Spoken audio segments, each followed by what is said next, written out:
visual salience, but we also found that interface complexity did not affect gesture recognition rates. And so now Julia is going to talk about the experimental design. Okay. We first asked them to fill out a gesture sheet. This is from the previous study, Anthony et al., ITS 2012. This is an example of a 7-year-old participant who filled out the gesture sheet. This was especially important for children because sometimes they would forget how to draw each gesture while performing the task, so they could look back at the gesture sheet and have an idea of how they would draw each gesture. So after completing the gesture sheet, we then would ask them to do the tasks. The first ones are the target tasks. The one on the left is the abstract task, and the one on the right is the complex task. You can see the differences in the interfaces. The one on the left is very simple with the blue square, while the one on the right has an animated penguin, and it has an animated fish and a block of ice, so when they would touch the fish, the ice would melt. The ones below are the gesture interfaces. The one on the left is the abstract gesture interface, which is, again, very simple with a white screen, and they would just draw with a black line. And the one on the right has the complex interface, where each participant was allowed to choose the line width and the line color before performing each task. After they completed the 4 tasks, they then would achieve a prize. And this is based on related work from Brewer et al., IDC 2013, where they looked to how to increase the children's attention. They added the score and also the prize at the end, and completion rates went from 73% to 97%. So we included this in the design of our study. In our study, we had a total of 60 participants, 30 adults, 30 children. We balanced gender, and out of our participants, 78% were right-handed and 12% were left-handed. This shows the target applications with the interfaces, the one on the left being the abstract interface, where they would just touch the blue squares. There's 4 different sizes that would appear in different locations. The one on the right shows the complex interface with the animated penguin, where they would touch the fish, the ice would melt, and the score animation would appear. This shows the gesture interfaces, the one on the left being the abstract interface, and the one on the right being the complex interface with the animated bluebird, and when they would finish, the score animation would also appear. I will now talk about the target interaction results that we found in our study. We first looked at holdovers, where we found there was an effect of interface complexity. Holdovers is defined as a touch in the previous target location. As the picture on the left, you can see there's still touches where the previous target was located. Out of our 16,000 touch events, 1.7% were considered holdovers, and this was also similar to what was found in Anthony et al. ITS 2012. Out of the holdovers, the majority are performed by children. 92% of the holdovers in our study were performed by children. And what we found was there was a beneficial effect of complexity. The amount of holdovers went from a couple of hundred in the abstract interfaces to only a couple of dozen in the complex interfaces. And we believe this happened because due to the visual salience of the ice melting, it provided that visual feedback to the children. The next thing we looked at is target misses, where there was no effect of interface complexity. We first looked at overall misses, which we computed being the percent of targets missed on their first attempts.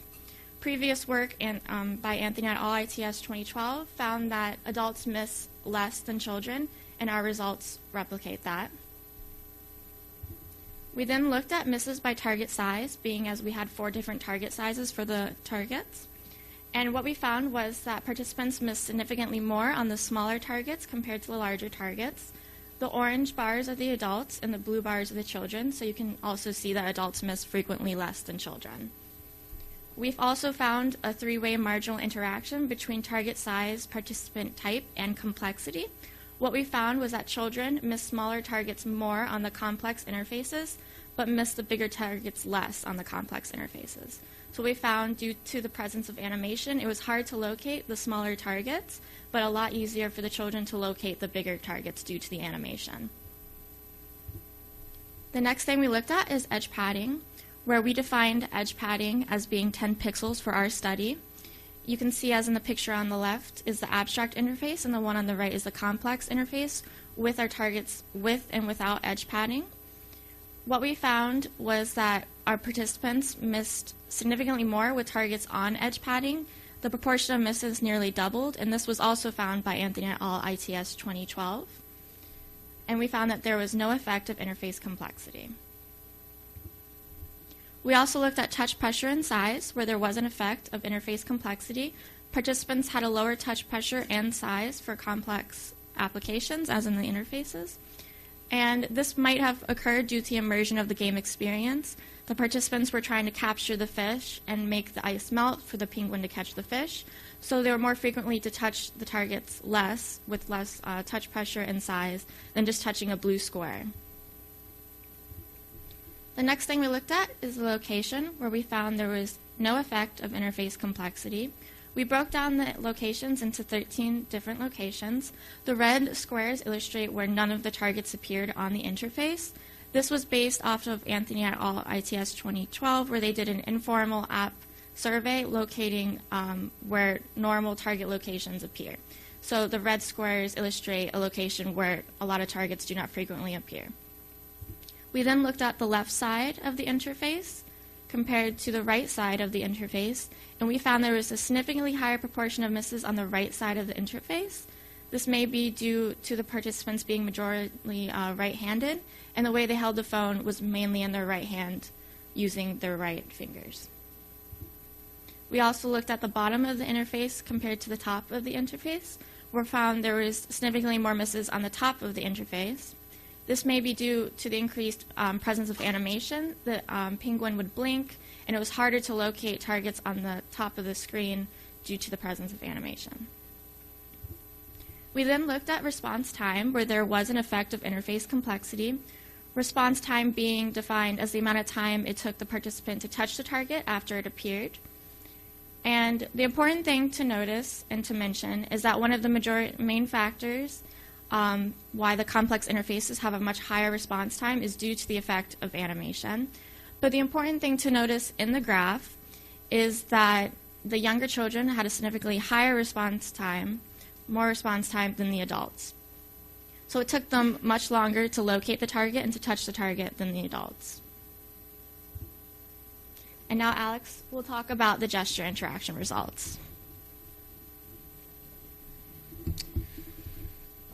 So the gesture set that we used for our gesture experiments was from Anthony et al.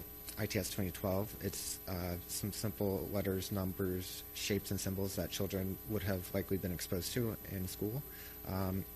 The gesture set contained 20 gestures. We had them each complete 20 repetitions of each gesture, and for two apps, one complex and one abstract, that gave us a total of 14,400 gestures. So for our gesture recognition experiments, we ran them in two different ways.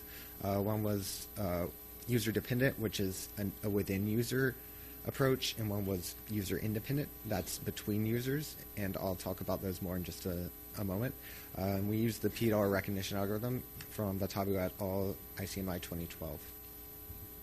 So here's an example of a user-dependent experiment. Say we have three users who each provided an A, Q, heart gesture and two examples of each one. And we have a recognizer.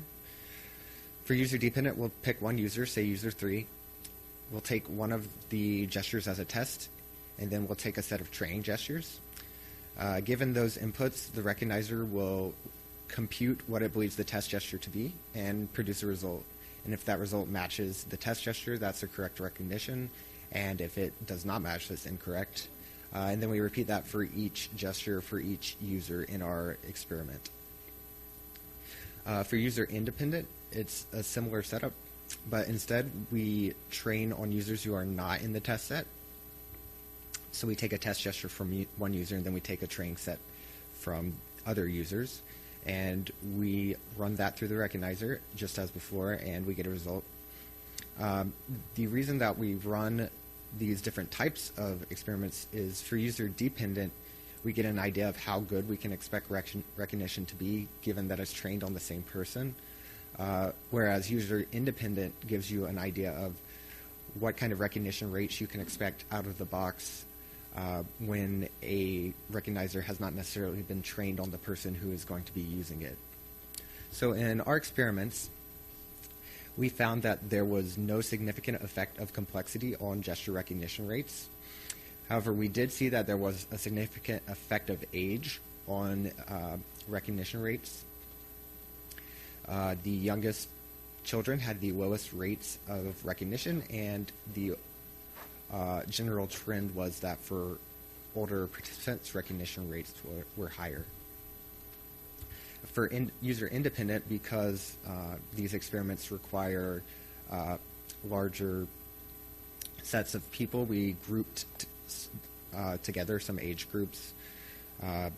So we saw that there was a significant effect of age group on recognition accuracy, and we also found in this case that there was no effect of complexity on the gesture recognition rates.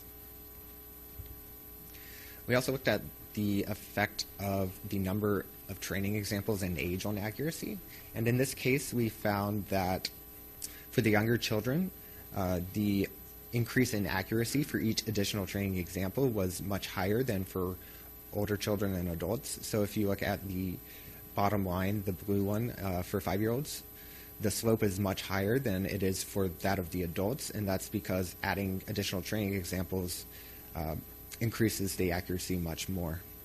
So children benefit more from additional training samples. And now Julia is going to talk about the design implications of our study and our conclusions.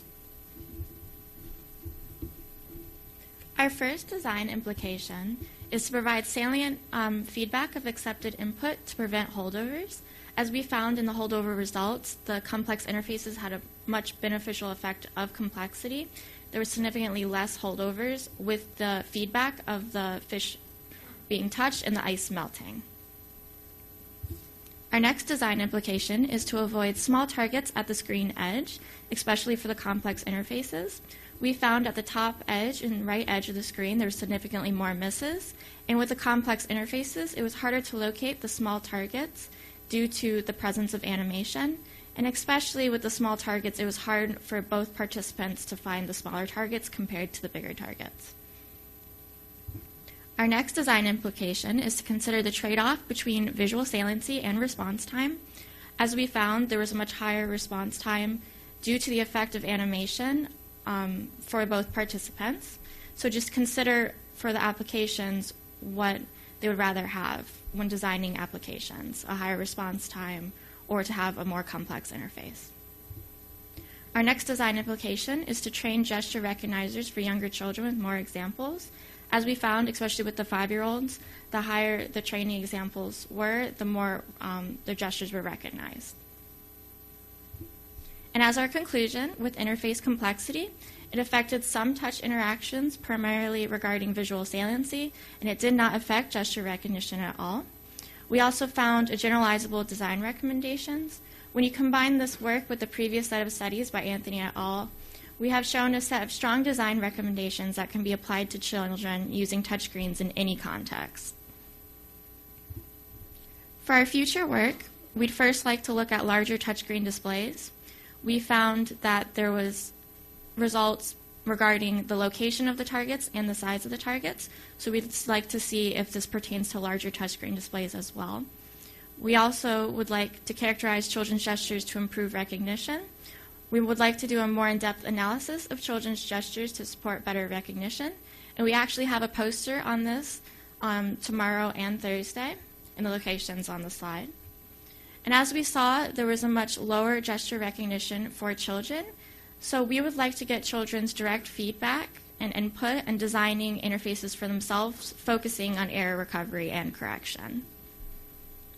And that is our talk. Thank you very much. We would like to thank the people who contributed on the paper and our advisor, Lisa Anthony.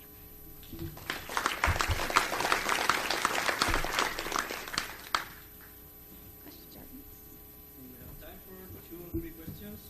Please line up in front of the mic. There's, a mic.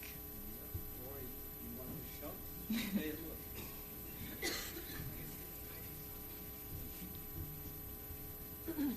Okay, so a very good job on the paper and the presentation, both of you. The question is for you. You explained on the slides that the more number of samples for the children showed that they picked up the trend more and they had better accuracy. Right. Is that right? Right. How do you explain that? Why do you think we see these differences between the adults and the children?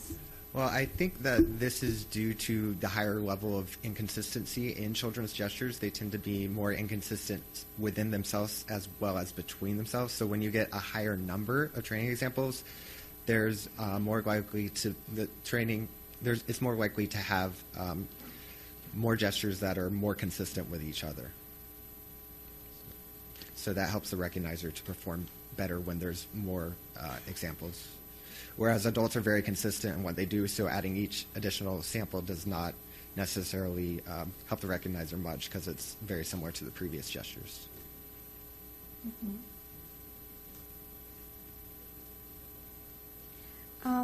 But the number and the accuracy measures were normalized for each group independently, right? So the number of errors for the children, even though it was higher, but the accuracy that we got was normalized based on their own category. So the recognizer was trained only on gestures from that age group. Is that what you mean? Yes. Yes, that's correct. So could we conclude that the learning curve for the children is less steep? They learn faster than adults do? From the data that you presented, can we induce such a statement? I'm not sure that we could make a statement about the way children learn based on this data. I think it really just shows that recognizers improve faster given more data from children. Okay, thank you. Okay, I think we thank the speakers again. If you want to